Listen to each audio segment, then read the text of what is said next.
En època d'estiu, les vacances i les ganes d'allunyar-se de responsabilitats fa que comencin a aparèixer animals abandonats a les carreteres, dos situacions que, malauradament, estan relacionades amb el període estival, i és que és a l'estiu quan el nombre d'animals abandonats es multiplica fins a tal punt que les protectores encarregades de vetllar pel benestar d'aquests éssers vius no donen l'abast, com n'és el cas de la protectora als Amics dels Animals del Segrià. Aquesta entitat, formada per una vintena de voluntaris, acull aproximadament un total de 200 gossos. Però què hem de fer si ens trobem amb un gos abandonat?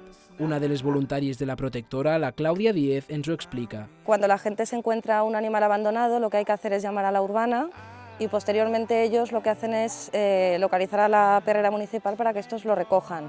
La gente lo desconoce, entonces nos los trae aquí y claro, para nosotras es un problema porque no podemos a veces acoger a un perro el mismo día.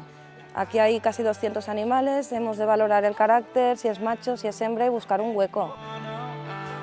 Les residències canines i el centre municipal d'acollida són algunes de les possibles solucions de què disposem a l'hora de decidir què fer amb les nostres mascotes quan no podem fer-nos càrrec d'elles. Aquestes entitats acullen els animals durant un període de temps determinat a preus assequibles. La política de la protectora es que la gent opti per l'adopció com a alternativa a la compra. Nosotros tenemos un coste de adopción que, bueno, creo que ahora estaba en 130 euros, pero tienes que pensar que aquí entran las vacunas del animal, la esterilización o castración en caso de los machos, la desparasitación interna y externa y la instalación del microchip identificativo.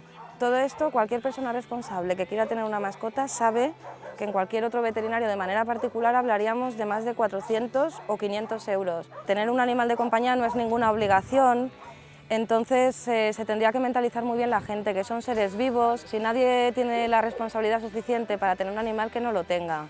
Y quien lo quiera tener, yo aconsejo que se acerquen primero a las protectoras de animales.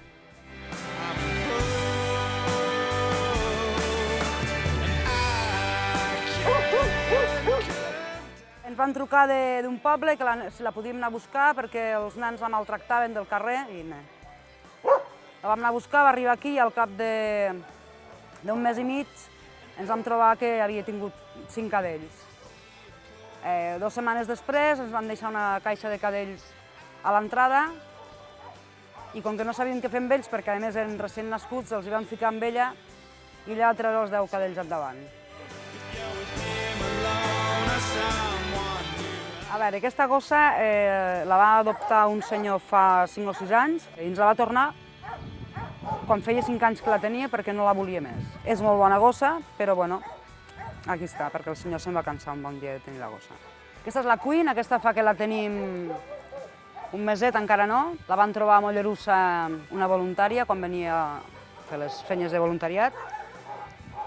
I bueno, ja està aquí amb nosaltres fa un meset. I és un amorcito. ¿A que sí? Mira, mira, amorcito. Mira.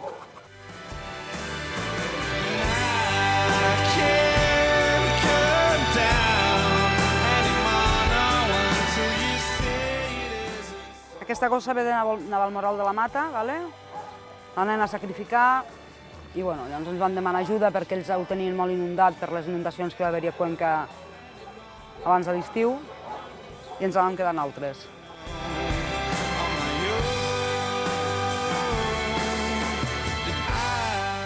Per a totes aquelles persones interessades a adoptar un animal, poden trobar tota la informació al web de la protectora www.amicsdelsanimals.com.